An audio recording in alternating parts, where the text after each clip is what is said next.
Seguimos.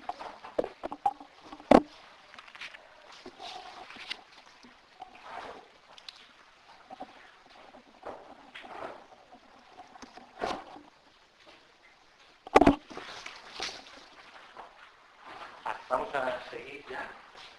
Segunda parte, más corta. Después de ver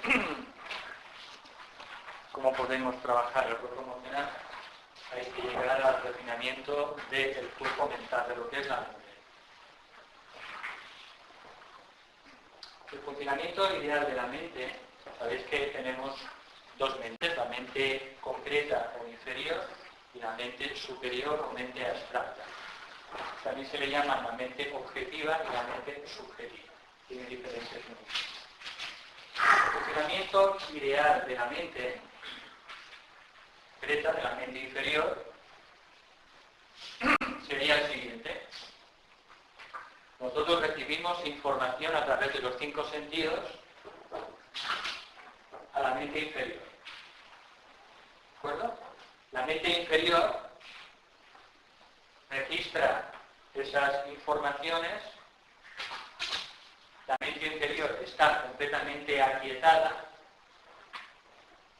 tranquila, serena, no reacciona, transmite esa información a la mente superior, que es la que está en contacto con el alma.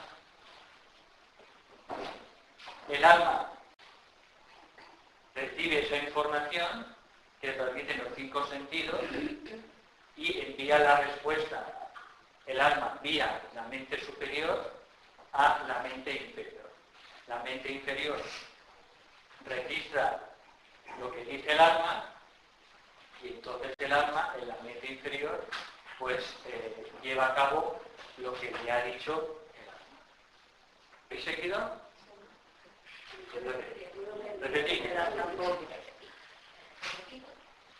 Repetimos.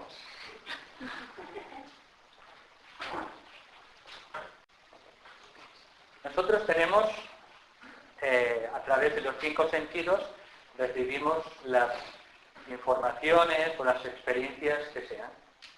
Y eso lo recibe la mente inferior. La situación ideal sería que la mente inferior, es esta botella, está completamente aquietada, tranquila, no reacciona ante esas informaciones, simplemente registra la información, pero no reacciona. Esa información la transmite a la mente superior, que es la que está en contacto con el alma registra esa información y el alma envía la respuesta vía mente superior de nuevo a la mente inferior. Y la mente inferior sabe lo que el alma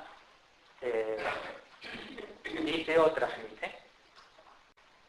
Este es el funcionamiento ideal el que tenemos que conseguir. Para ello necesitamos que la mente inferior esté aquietada y tranquila, como un lago completamente quieto. ¿Está entendido esto? ¿Me he explicado? Pero generalmente esta no es la manera como reacciona la mente. La mente recibe la información, una situación, lo que sea. Y entonces la mente, como no está completamente aquietada, no sube la información a la mente superior, sino que aquí, en la mente inferior, se produce un bucle. Entonces ahí interpretamos lo que nos ha pasado, saltan los mecanismos de defensa, nos sentimos agredidos, y ahí, en ese bucle de la mente inferior, pues se desarrolla ahí toda una bomba atómica. Y entonces la respuesta viene generada desde la propia mente inferior al cuerpo emocional y al cuerpo físico.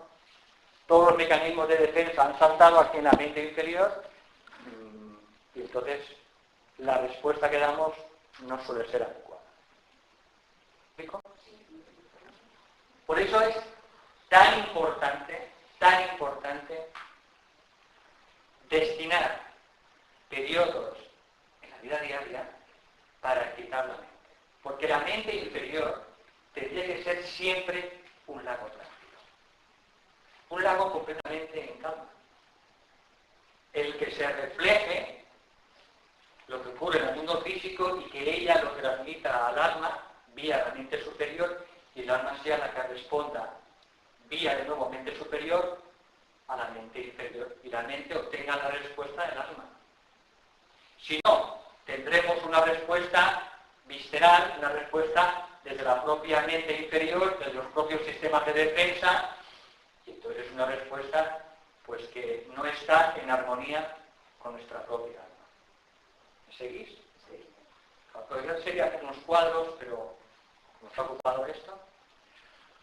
¿Veis entonces la importancia de mantener la mente inferior agitada?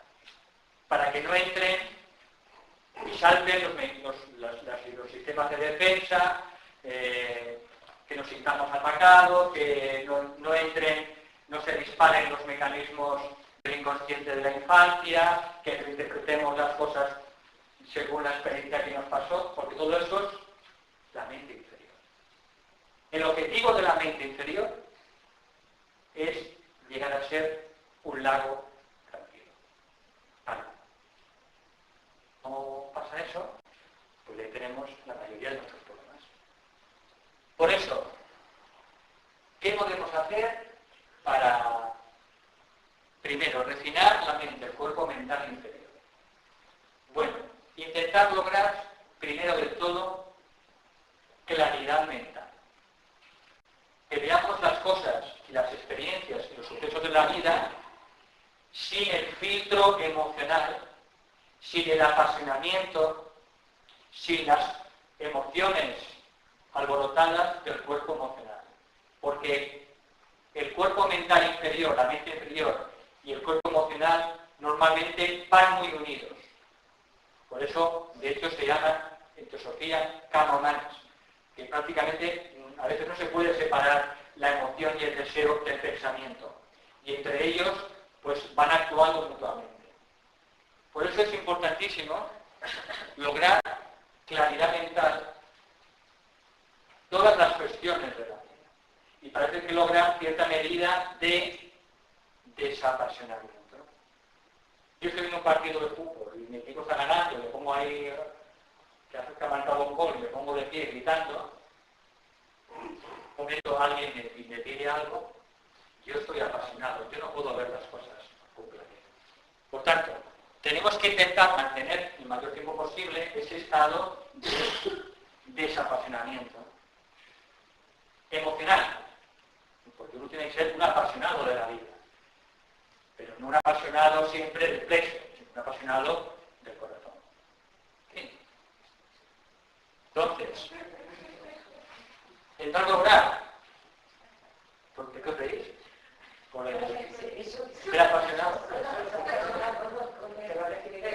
Es que uno tiene que ser un apasionado de la vida y un enamorado de la vida.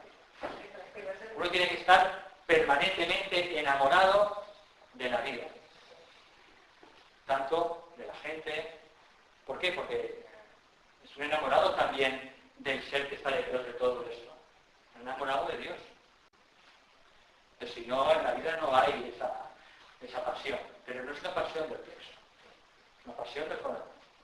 Que es la contraparte superior del plexo solar. Recordad que fuman un dipolo. 3, 4. Cuando trabajéis con los dipolos, para aquellas personas, creo que ya lo he dicho alguna vez, en sanación, cuando queréis ayudar a alguien, pues tenéis que localizar en qué centro puede estar el problema. Entonces, si es un problema digestivo, sabéis ya que es el plexo, porque el plexo solar gobierna todo el sistema digestivo, desde el esófago hasta el ano, incluido todas las vísceras, el hígado, todo eso. Entonces, el plexo, el dipolo superior es el corazón, pero los dipolos, todos, se equilibran siempre en el sexto, ¿verdad?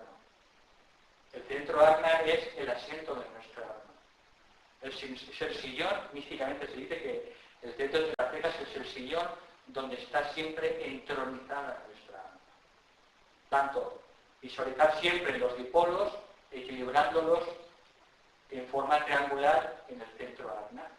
Un problema de alguien en los ovarios o en la próstata o en la garganta, sabéis que un problema nunca está aislado, siempre está en relación con el bipolo.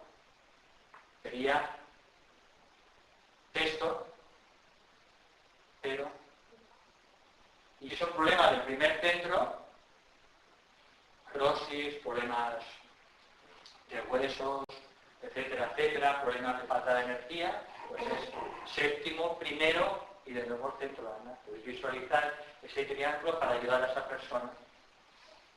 ¿De acuerdo? Eso no es trabajar directamente con los centros, sino que es trabajar en lo que es las bases más sencillas de la curación esotérica. ¿De acuerdo? Entonces, para ir logrando ese refinamiento del cuerpo mental, es interesante empezar a desarrollar una cualidad de nuestra alma, que es la cualidad de la visualización. Pues tenemos que aprender a utilizar una herramienta que está dormida y que pertenece a nuestra alma, que es la cualidad de imaginar creadoramente, la imaginación creadora. Entonces, el arte de visualizar también ayuda lentamente a despertar la mente subjetiva o la mente superior, con la que poco a poco empezamos a entrar en contacto con los grados sutiles de la naturaleza. Por tanto, visualizar es importante, que poco a poco empecemos a visualizar y podemos empezar a visualizar para ayudar a la gente que venga a nuestra vida. Luego, destinar algunos pequeños periodos durante el día a quietar la mente. ¿Cómo se puede lograr lentamente, a lo largo de años? A lo largo de años. Lograr que la mente se convierta en un lago de aguas tranquilas, la mejor manera, observar la respiración. No hay mejor manera. Porque la mente tiene una relación muy estrecha, directa, con la respiración. Mente y respiración están muy estrechamente unidos. Por tanto, en los momentos durante el día que no hagáis nada importante, cerrar los ojos y observar la respiración. Estar en el aquí y ahora, observando la respiración. Y eso irá produciendo lentamente el aquitamiento del cuerpo emocional y el aquitamiento del cuerpo mental. Fijaros los beneficios que empezamos a ver del ejercicio de observar la respiración. Pero no solo la meditación, sino durante el día. En nuestra meditación, después de invocar a los maestros de la jerarquía, hacemos 15 minutos de observación de la respiración. Pero es que luego durante el día tenemos muchos momentos.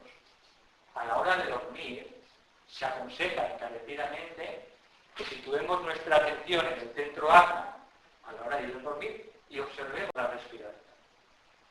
Durmamos observando la respiración. Entonces la calidad de experiencias que tendremos durante la noche serán mejores.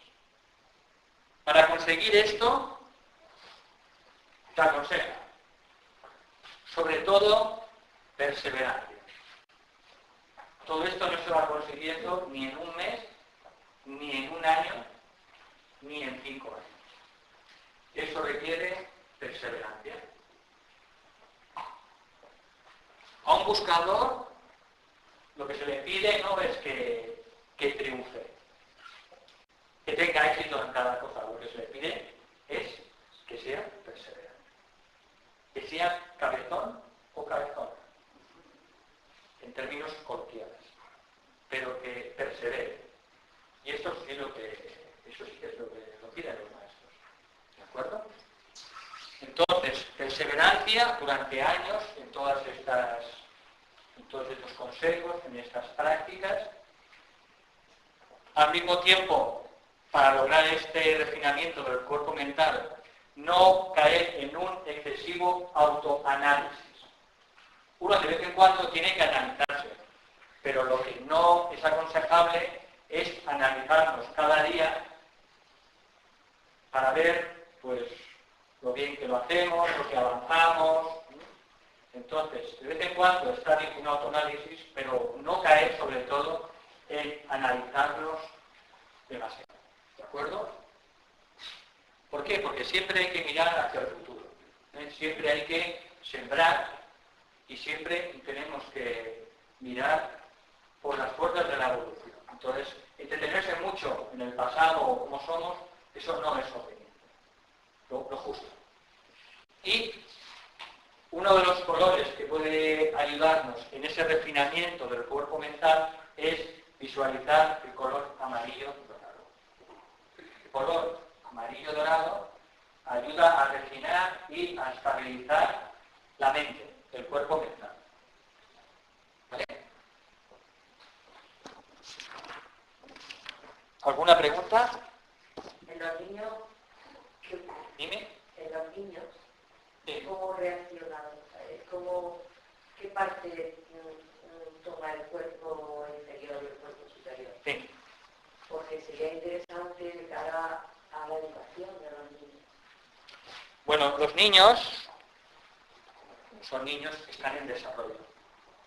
Entonces, con los niños esto es más complicado. Porque están desarrollando los cuerpos. Entonces, en el desarrollo de los seres humanos o de los niños, hay que saber que hay periodos de 7 años de desarrollo. Es de 0 a 7 años, de 7 a 14 años, de 14 a 21 años. Entonces, de 0 a 7 años se desarrolla el cuerpo físico y el cuerpo etérico.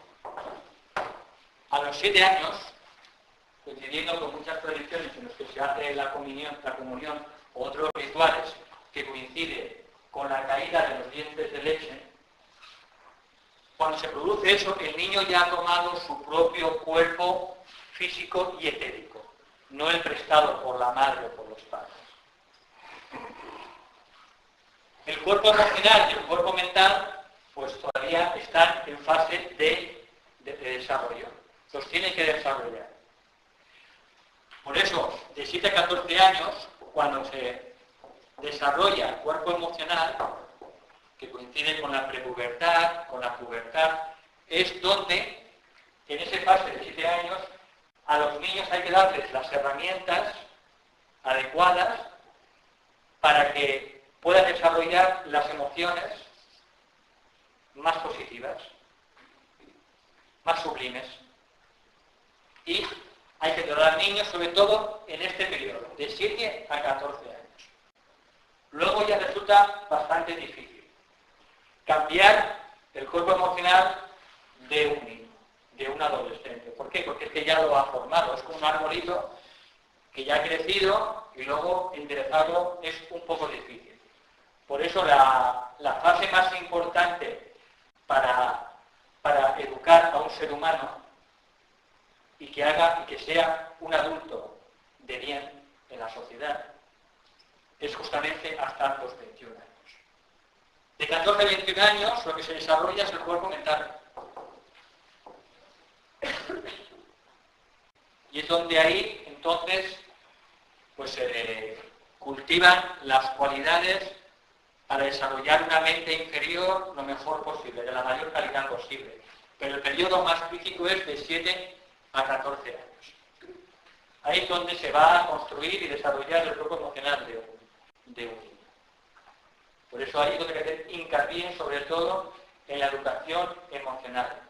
Entonces hay mantras para que el niño vaya desarrollándose a nivel emocional de una manera muy positiva, muy constructiva, que esos sentidos no se desboquen como un caballo o una yegua salvaje y que luego de mayor eso arruine su vida. Es justamente en ese periodo, de los 7 a los 14 años. O sea que el niño de 7 a 14 reaccionaría ante una situación desde el cuerpo emocional, no desde el cuerpo mental. Claro. Por lo cual el cuerpo mental se lo tiene que prestar por parte de un mayor. Claro. Entonces el cuerpo emocional hay que, digamos, darle las pautas para que consiga el desarrollo y el desenvolvimiento más espiritual que se pueda. Y ahí es donde hay que hacer el hincapié. Los padres donde tienen que hacer, tienen que enfocarse sobre todo es aquí, en este periodo. Luego ya es difícil que el árbol se enderece. Podrá hacerlo, pero será ya difícil. Por eso, el papel más importante para el desarrollo de un ser humano es hasta los 21 años. Y lo tienen sobre todo los padres.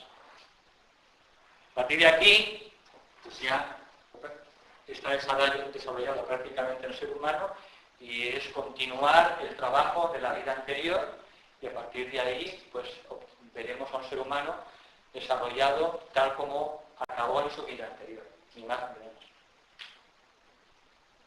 Por eso los padres tienen aquí, sobre todo en esta época, una responsabilidad muy importante, muy importante.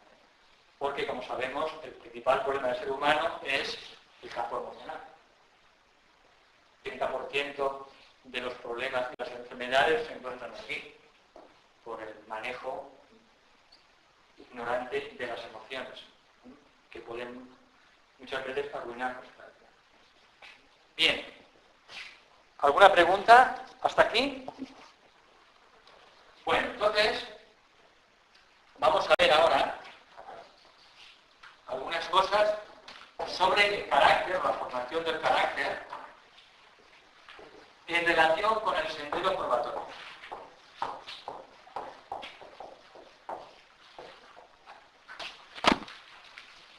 ¿Qué es el sendero probatorio? Venga, según tú, si hombre, mujer, según tú, ¿qué es el sendero probatorio?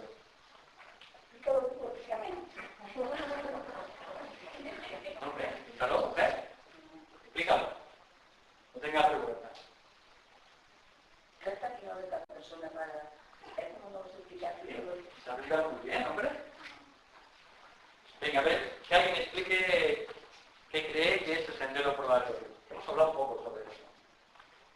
Venga. Manuel.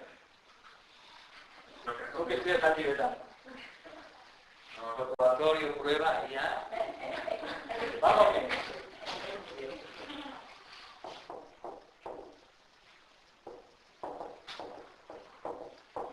El sendero espiritual, lo que llamamos el camino espiritual, se divide en 3 etapas. Progresivas y una detrás de otra. La primera etapa es el sendero probatorio. La segunda etapa es el sendero del discipulado. Y la tercera el sendero de iniciación. El sendero probatorio es cuando, pues, nace a la vida espiritual, siente el despertar de esa llama en su corazón, un buscador, una buscadora de la verdad. Entonces, cuando esa persona nace dentro de ella esa llama, siente un compromiso con ella misma, de tirar adelante para ser la mejor persona, pase lo que pase, y de ayudar a los demás, de convertirse en una fuerza de bien para la raza humana. Cuando uno siente ese compromiso, esa promesa en su interior, significa que su alma ya ha entrado en el sendero probatorio. A partir de ahí se someten a ciertos exámenes o pruebas, como tú decías, que tendrá que ir superando poco a poco en su camino, en su despertar. A partir de ese momento empieza a recibir enseñanza a ese ser humano por la noche. Bueno, no en los sueños, en el mundo emocional.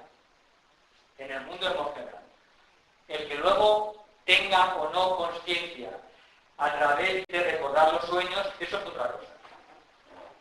Pero las experiencias se producen en el mundo emocional. Cuando dejamos el cuerpo físico, despertamos en el mundo emocional y ahí entonces empezamos a recibir instrucciones. Vamos a seminarios como estos. Vamos a clases, vamos a meditaciones, pero al principio raramente recordamos las cosas.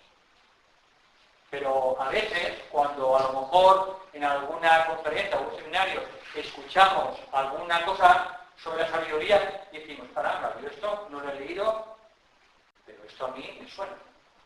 Yo esto ya lo sé. ¿Por qué? Porque a nivel inconsciente eso ya está dentro de nuestro inconsciente. Por tanto, por la noche recibimos instrucción.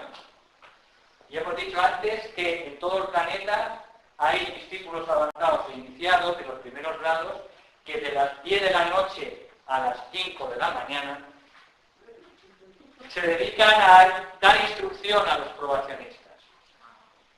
No de las 2 de la mañana a las 9 de la mañana. No de las 10 de la noche a las 5. Entonces,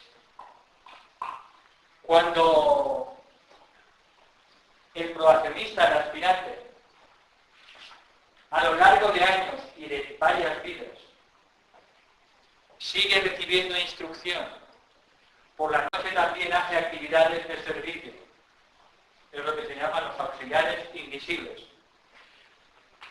A veces en ciertos sucesos o tragedias se dice, mira, ha aparecido una persona o alguien que ha ayudado a alguien, ha sacado a alguien del fuego y ha desaparecido. Son auxiliares invisibles. Los accionistas que durante la noche trabajan en todas las partes del globo, en las catástrofes, trabajan ayudando a los seres humanos. Aunque luego el privacionista no se acuerde cuando se despierta. Porque el tema de recordar la conciencia es un tema diferente. Es decir, que hacemos muchos servicios durante la noche, aunque no nos acordemos. Se nos prepara, se nos da formación y además servimos a los demás. Hasta que con el paso del tiempo y de algunas vidas, entonces el probacionista da un siguiente paso y entra en el sendero del discipulado. Igual que en una clase tenemos pues el grado de los párvulos y luego de los párvulos pues pasa luego a la EGB. Bueno, ahora como cambia tanto el sistema educativo ya no más claro. Pero sería algo parecido. Entonces, en el sendero discipulado se nos da instrucción más potente y el grado de compromiso y de servicio es mucho más exigente. Por eso todo lo que estamos hablando en estos seminarios, y hablaremos durante mucho tiempo, es para el sendero probatorio, que es la primera capa de un aspirante espiritual o de un buscador. Entonces, en el sendero probatorio, además de ponernos del lado inequívoco del lado del bien y de las fuerzas de la luz, pase lo que pase, en cualquier circunstancia y a pesar de cualquier obstáculo o situación. Es un compromiso para ser una fuerza luminosa, apoyando el plan de Dios, el plan de evolución. A partir de aquí, también tiene que trabajar para construir su carácter. Construir su carácter. Formar su carácter. Evolucionar o seguir por el camino espiritual. Y no transformar el carácter, eso es un extremismo. No de fiaros. Uno tiene que transformar y mejorar su carácter a medida que va siguiendo por el camino espiritual. Y eso es inevitable, ineludible. Cada uno a su propio ritmo, como ya hemos dicho antes, más o menos, pero eso es también consustancial al propio camino espiritual. Y bueno, a ver si no hay una clave maestra para que yo pueda mejorar mi carácter, para que yo pueda construir mi carácter, pues sí que la hay. ¿Hay un atajo? Pues mira, este atajo dice, siembra un pensamiento y cosecharás una acción. siembra una acción y cosecharás un acto. Siembra un hábito y cosecharás tu propio destino. Esta es la clave maestra para construir el carácter que nosotros deseamos, o el carácter que nosotros anhelamos. Y tiene su base aquí. Todo el andamiaje, incluso de nuestro propio destino, toda la estructura del andamiaje se basa en el pensamiento, en la fuerza transformadora y milagrosa del pensamiento. Ese es el origen, la causa de todo. Entonces, sembrando pensamientos adecuados, los que nosotros queramos elegir, eso hará que vayamos desarrollando acciones, y esas acciones, a medida que se van repitiendo, van transformándose en hábitos, y esos hábitos en nuestra vida finalmente llegan a que obtengamos nuestro propio destino. Por tanto, la base de todo es el pensamiento. Eso es muy bonito teóricamente, pero luego hay que empezar a pensar. Pero aquí tenéis en la tabla.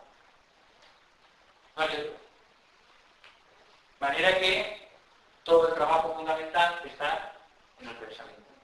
Eligiendo los pensamientos que vosotros decidáis. Un mal hábito, un determinado rasgo de carácter que no os guste en vuestra personalidad, se puede cambiar simplemente sembrando un pensamiento que corresponda al hábito contrario. Un defecto no se elimina así por la brava directamente, simplemente se va de manera natural cultivando su puesto. Y esto es un axioma fundamental de la ciencia del yoga. No luches contra tus defectos. Viva su puesto. Viva la virtud opuesta. Por tanto, estudiémonos, veamos qué debilidades o limitaciones tenemos en nuestro carácter y a partir de ahí empecemos a sembrar y cultivar pensamientos contrarios a ese defecto, sembremos virtudes y eso será finalmente lo que nacerá. En tu huerto, si plantas patatas, ¿salen zanahorias? ¿Seguro que no? ¿Seguro que no? Si plantas zanahorias, saldrán zanahorias. Y si plantas patatas, saldrán patatas. Por tanto, la clave maestra está ahí. Y eso simplemente exige vigilar continuamente pues, lo que ocurre en nuestra mente, observarnos, vigilarnos, ser observadores, ser testigos y a partir de ahí empezar de manera sistemática a sembrar y a construir un carácter. El carácter es como la escultura que pincela un escultor.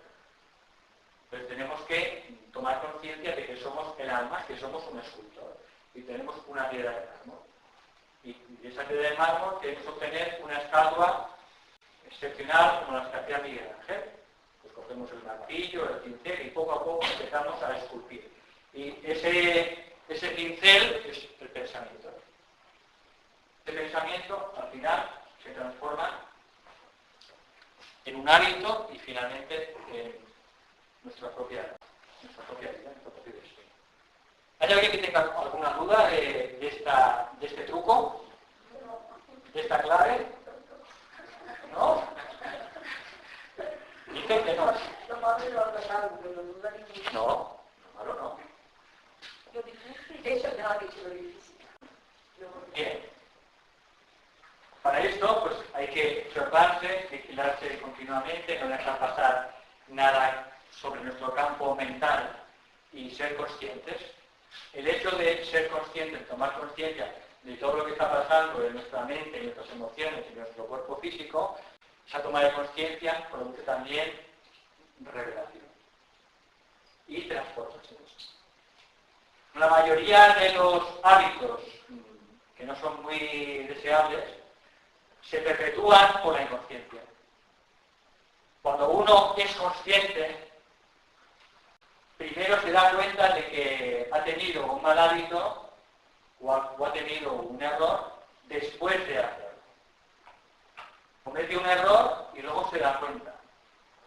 Pero al cabo de un tiempo, al mismo tiempo que lo comete, se da cuenta.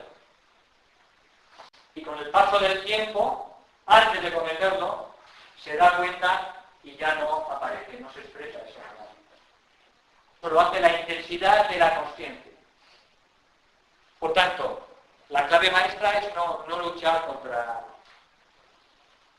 los malos hábitos, ni contra los defectos, ni contra las limitaciones. ¿Alguien tiene aquí a un niño pequeño?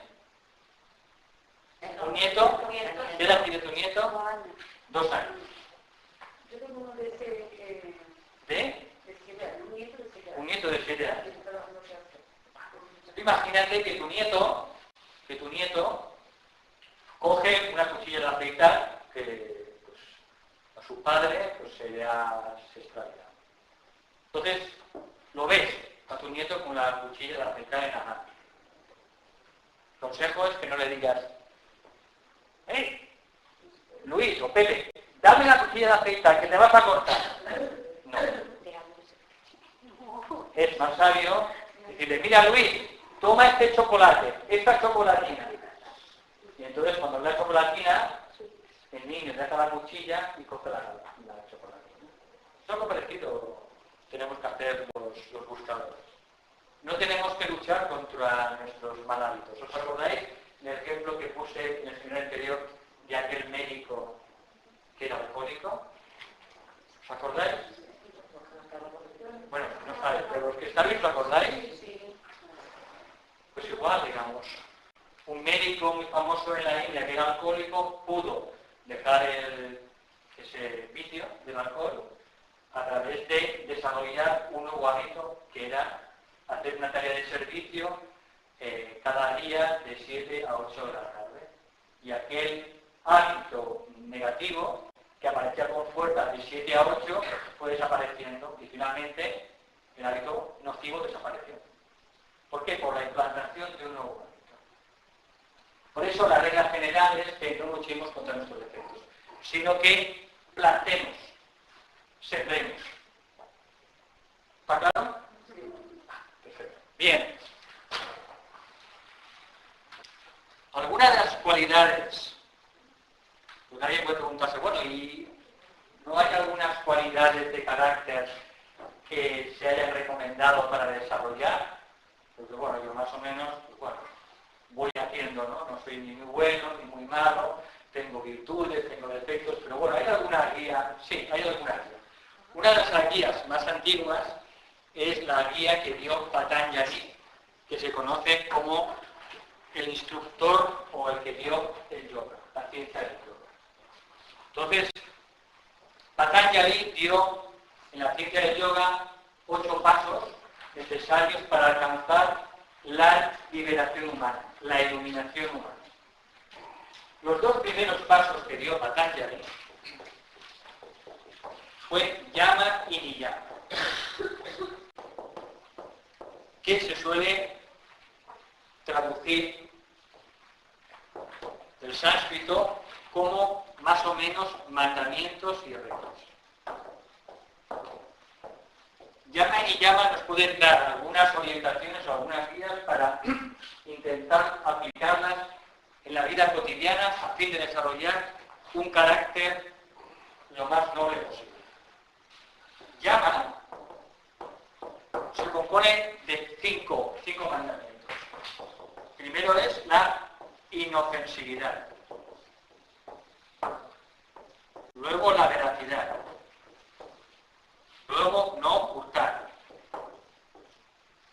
Luego continencia. Y luego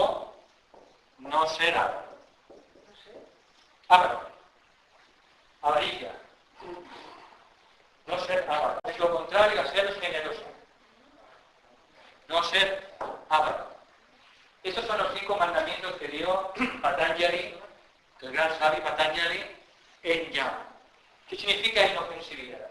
Inofensividad es, como dice la palabra, no tener ofensividad, no ser violento hacia los demás, no hacer daño a los demás. Es lo que también Gandhi proclamaba cuando decía ahimsa, que tenemos que ser inofensivos. Entonces, en la vida cotidiana es tremendamente importante ver, preguntarnos y observarnos lo inofensivos que somos. El procurar no ser ofensivos en pensamiento, en palabra y en acto. Se dice que la persona o el buscador que se trabaja intensamente en la inofensividad casi puede llegar solamente con eso a la iniciación. Significa no hacer daño a ningún ser viviente. Eso significa no tener poder exterior. Hablamos de otra cosa completamente distinta. El que es inofensivo lo que hace es sentir la unidad de la vida.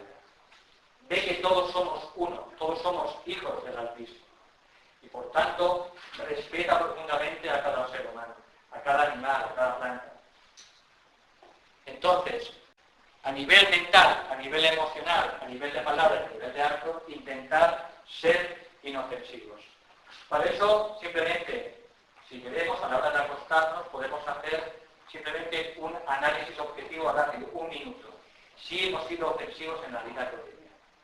Este ejercicio lo enseña el maestro tibetano en sus libros y simplemente es un análisis rápido, ver en qué situaciones hemos podido ser ofensivos hacia los demás.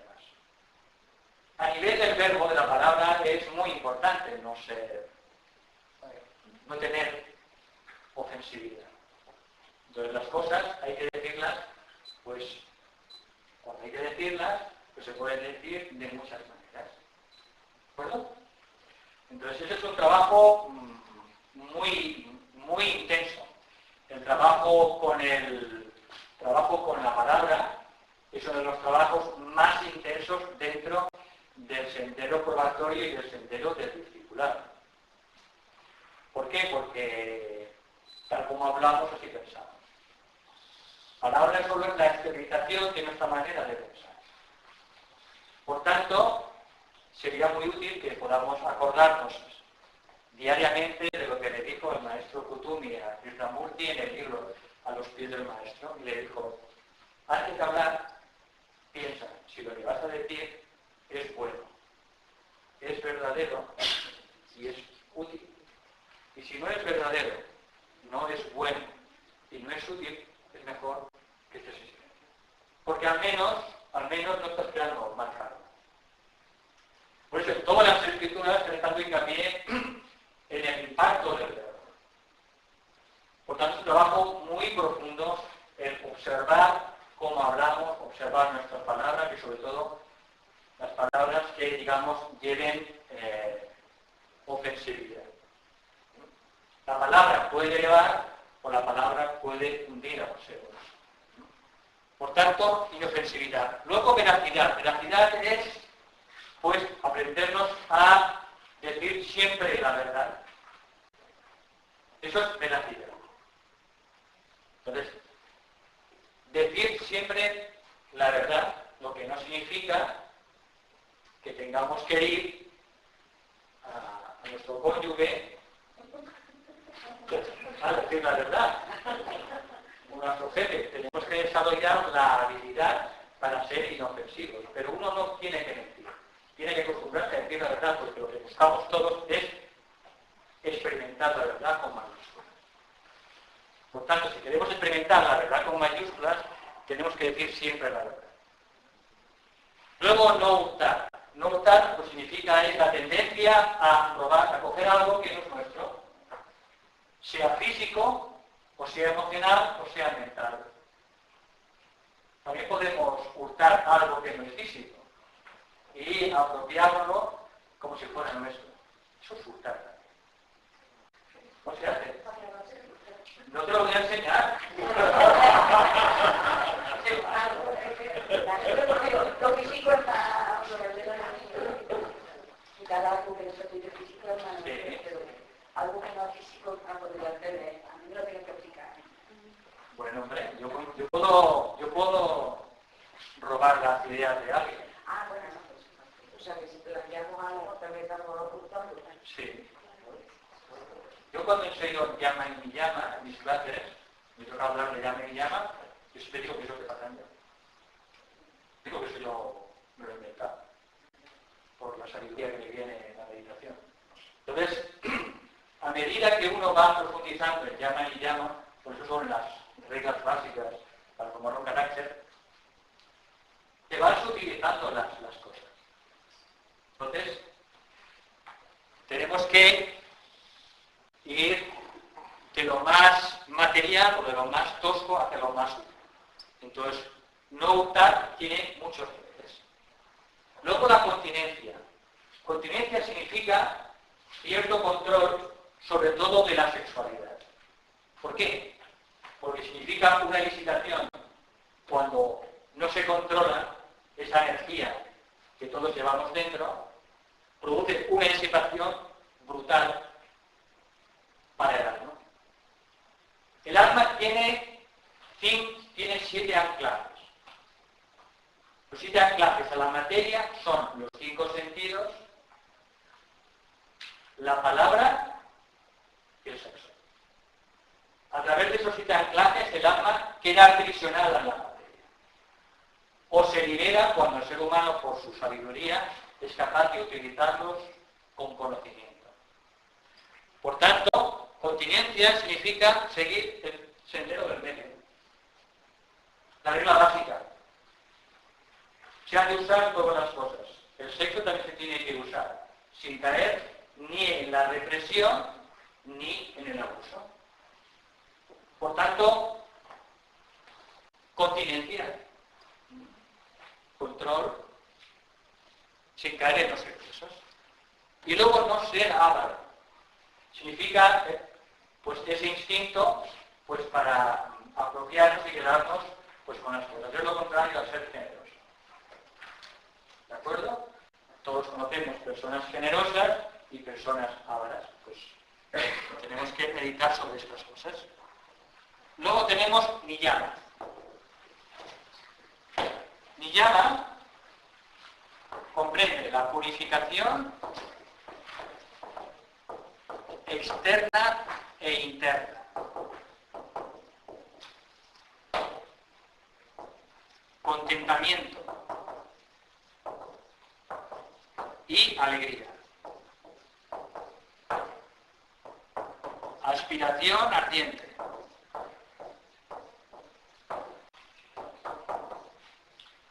Luego lectura espiritual y devoción a Dios. Niyama comprende purificación externa e interna. Significa ser conscientes de que los vehículos, los cuerpos humanos, tenemos que purificarlos continuamente. Dentro del universo existe lo que se llama en la materia la combustión y todo deja impurezas. Si yo cojo una bala de incienso y la quemo, tengo un olor maravilloso, pero eso deja cenizas. Si yo como los mejores manjares y alimentos, yo voy al lavabo a las 24 horas. Digamos que en el universo existe la ley de combustión y todo deja impurezas. Por eso, mientras el ser humano tiene un cuerpo físico, tiene que limpiar. Es inevitable a la propia materia física del universo físico, debido a la combustión. Por tanto, purificación externa e interna, tomar conciencia de que tenemos que, siempre por esta ley de la combustión, darnos cuenta de que todo deja impurezas. Entonces tenemos que limpiar cada día la mente, los residuos del cuerpo emocional y los residuos del cuerpo físico, porque todo deja residuos. Por tanto, purificación externa e interna significa pureza externa, pues lavarse, una higiene, todo esto, la ducha diaria, todo esto, y purificación interna también, no solo bebiendo agua, sino también purificación de los tres cuerpos, entendiendo que todo deja residuos en el mundo físico y que todo exige una limpieza diaria. Por eso la meditación es la mejor manera para limpiar los residuos de la mente. Igual que limpia los residuos del cuerpo emocional y los residuos del cuerpo físico. Contentamiento y alegría, el segundo punto. Significa que tenemos que procurar estar contentos con lo que tenemos en la vida. Es decir, dice un refrán que no es más rico el que más tiene, sino el que menos necesita. Entonces, no por tener 100 millones significará que yo sea la persona más contenta o más feliz, no. Puede haber gente con poco dinero, como ocurre muchas veces en el tercer mundo, y más os habéis visitado, y veréis que prácticamente con los alimentos que toman cada día y algún trago para ir vestidos, son gente realmente feliz. Por tanto, la alegría y el contentamiento es un estado interior que no depende de las circunstancias externas. Tenemos que aprender a estar contentos con lo que tenemos en la vida. Procurar cambiar, procurar mejorar, pero estar contentos.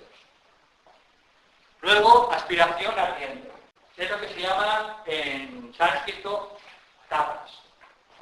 Cuando leáis los textos tapas, no significa irse de tapas, sino significa aspiración ardiente. Aspiración ardiente es el fuego de tirar adelante por el camino espiritual. Pase lo que pase, haya el problema que haya el conflicto o situación o problema que haya. Es aspiración ardiente para seguir siempre adelante. Y eso es muy importante. ¿De acuerdo? Porque siempre en la vida de todo buscador hay conflictos y problemas.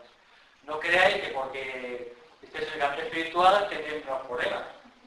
A veces tendréis más problemas que antes. Pues se debe a ciertas leyes ocultas. Que el karma se agota rápidamente y Saturno, el planeta del karma, pues en vuestra vida os empezará a presentar todas aquellas cosas que estaban escondidas y que tienen que salir cuanto antes, porque si no, no las superaréis.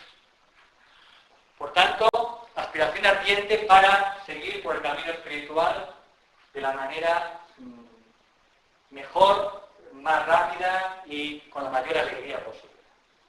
¿De acuerdo? Lectura espiritual. Esto ya lo vimos en el seminario anterior. El estudio de los libros sagrados, estudio de libros espirituales, para que os den la máxima vibración, la máxima frecuencia para vuestra mente. Y luego, devoción a Dios. Devoción a Dios, pues es simplemente ese sentimiento de agradecimiento, de saber que detrás de todo este universo no existe el caos, que existe el orden.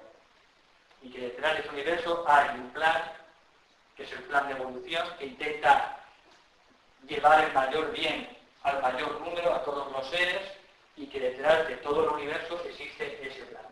Y que para ese plan trabajan los maestros de sabiduría en el planeta, que han logrado la perfección humana.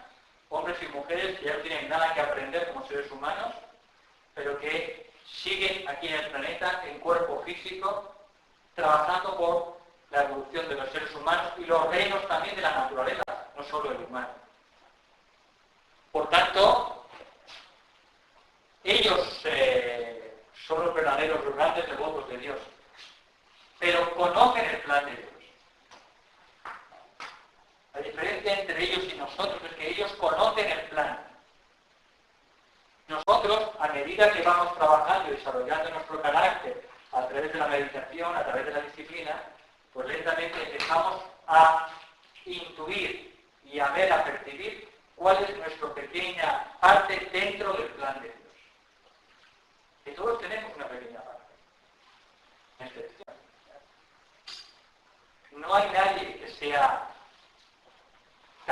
inferior o tan bajo para que no tengan su plan dentro del plan de Dios.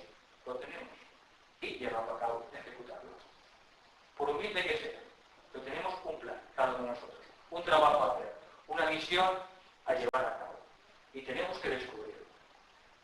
Por tanto, la devoción a Dios es el último paso de mi llama, que siempre quiere alimentar esa llama de la devoción. Esto es quizás, según los grandes maestros, quizás lo que nos da en nuestra vida, pues la mayor alegría posible. Bien, aquí tenemos por tanto, algunas recomendaciones, algunas insinuaciones para que vayamos formando nuestro carácter. Y para terminar, yo os recomiendo 3 libros. No hay que enredarse mucho con los libros.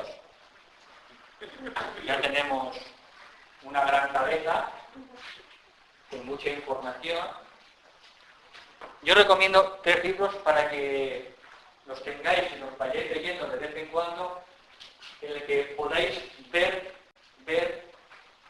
cuál es el carácter que se le pide a un discípulo de los maestros. Uno es A los pies del maestro. Todo esto está en internet, gratis, no tenéis que comprarlo.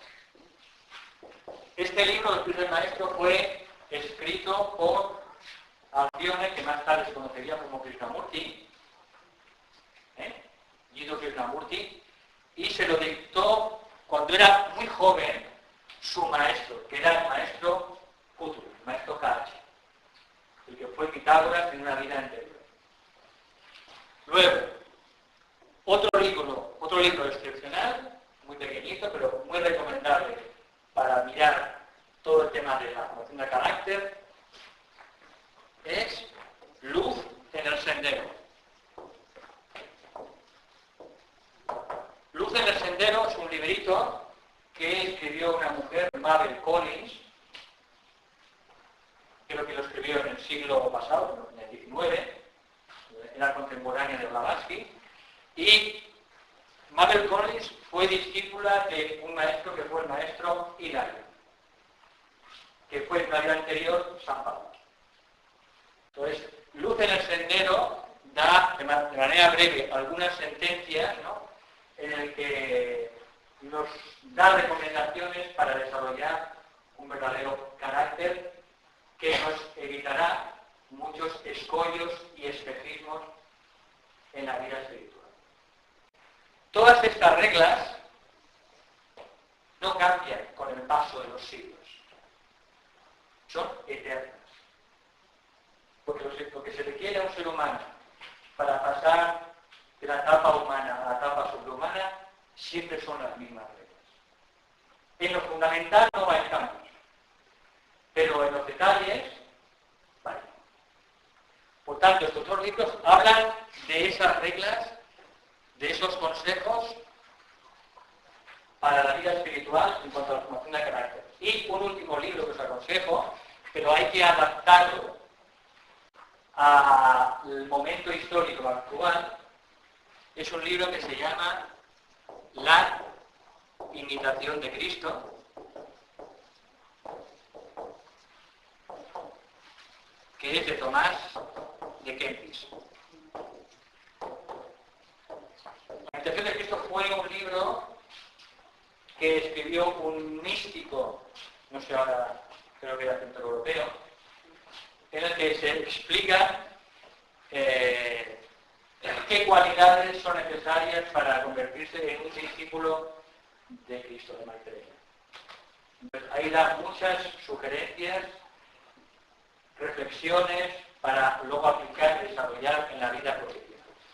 Con estos 3 libros, y Yami y Yama, ya tenemos todo. No tenemos que buscar más. Porque lo importante no es acumular información y tener así una cabeza como la de un cabezudo, un gigante. No. Lo que interesa es aplicar las cosas. Luz en el Sendero dice la primera regla: mata la ambición. Yo lo explico, porque es que es el germen de la personalidad. Entonces, la clave no está en leer muchas cosas. Está en leer poco y aplicarlo sistemáticamente en la vida de Cristo. Por tanto, con estos tres ciclos, Iyame y Niyama, formaréis vuestro carácter a vuestro propio ritmo. Nadie os tiene que decir cuál es vuestro ritmo. Cada uno, a la luz de su propia conciencia, irá viendo, pues, todo lo que hemos hablado es para ir recorriendo el sendero probatorio. Pensemos que lo que hemos hablado es suficiente para entrar en el ashram de un maestro. Porque a un discípulo se exige mucho más que esto. ¿Qué tal? Entonces, estudiémonos, veamos cómo somos, veamos nuestro carácter, todo lo que podemos mejorar y apliquémoslo en la vida diaria. Bien, ¿alguna pregunta sobre lo que hemos dicho? Pues es muy importante esto de contentamiento y alegría. Sí, espera, ¿hay una pregunta? Esta me ha causado sorpresa encontrar esta norma, ¿no? Contentamiento y alegría. ¿Por qué es tan importante mantener esta regla? Bueno, porque, vamos a ver, la vida espiritual no tiene por qué ser seria. La vida espiritual debería ser una vida, pues, a pesar de que es una vida difícil, porque uno se va imponiendo un ritmo diferente, ¿no? Y se va puliendo el carácter conscientemente, pero eso no hay que hacerlo seriamente. Por eso si uno desarrolla esa capacidad de estar contento en las situaciones y va teniendo esa alegría, entonces el sendero, el camino, va a ser mucho más elevado. Entonces, recordemos que la alegría no depende de las circunstancias externas. La alegría es un estado que se puede despertar en el interior. Llamamos ser felices. Si esperamos ser felices a que nuestra pareja nos haga feliz, vamos mal. Vamos muy mal. Uno no puede esperar nada del exterior. Tiene que desarrollarlo en su interior.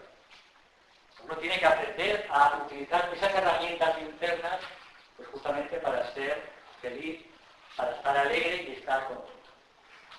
Y eso hay que despertarlo. Muchas mañanas, pues cuando os veáis al espejo, deciros, te quiero, me caes bien, mira. Y eso eleva nuestra autoestima. Y eso es saludable. Y eso genera salud. Si uno se ve en el espejo por la mañana levantarse, y seguro que cada más raro, eso genera enfermedad. Tenemos que querernos, tenemos que amarnos, porque somos hijos e hijas de Dios. Y eso hay que reflejarlo en la vida cotidiana. No hay que llevar siempre una sonrisa bobalicona como los payasos, no. Solamente tener esa alegría, ese contentamiento interior de que uno va llevando, va recorriendo la vida, pues acompañado, protegido, que uno lleva a Dios dentro. Eso es lo que uno le va afianzando en esa cualidad de carácter del contentamiento y de la alegría. Por eso hay que desarrollarlo, no hay que olvidarse. ¿Por qué? Porque si uno se olvida, ¿qué pasa? Pues que a veces las circunstancias pueden ser muy heavies. Y uno se puede olvidar y entonces puede recorrer el sendero pues de una manera así, triste, ¿no? La vida de una persona común y corriente es distinta a la vida de un buscador. Porque una persona común y corriente no se plantea nada de lo que hemos aquí hablado. No se plantea lo de pulir su carácter, lo de ser cada día mejor persona, lo de ayudar a los demás. No se lo plantea. Nosotros nos lo planteamos conscientemente y eso pues exige vencernos a nosotros mismos. Vencer nuestras propias limitaciones. Y eso en ciertos momentos de dificultades pues puede hacer que nos pongamos serios. Por eso Patanjali expresamente nos dice contentamiento y alegría, que recordemos que no tenemos que depender del mundo exterior para tener esa alegría. Que la llevamos dentro, que no dependemos del mundo exterior. Eso de él importante. Y es un gran consejo. Un gran consejo. No, yo lo comprendo porque cuando uno está intentando hacer todo lo que pues te surgen muchas dificultades. Claro. Empiezan a dar dificultades. Pero a la vez, como lo estás viviendo de otra manera, pero me ha enseñado verlo aquí como regla, Sí. como algo... Sí. Para recordarlo. Este proceso es así. Para porque recordarlo. comprendes lo que está pasando, por qué lo está pasando y lo que Para recordarlo. Todo es parte. Lo del carácter suena la mala. Es suficiente, no es suficiente. Sí. Con Llaman y Llama y esos 3 libros, o alguno de ellos, tenéis más que suficiente. Venga, pues muchas gracias y hasta las 4:30.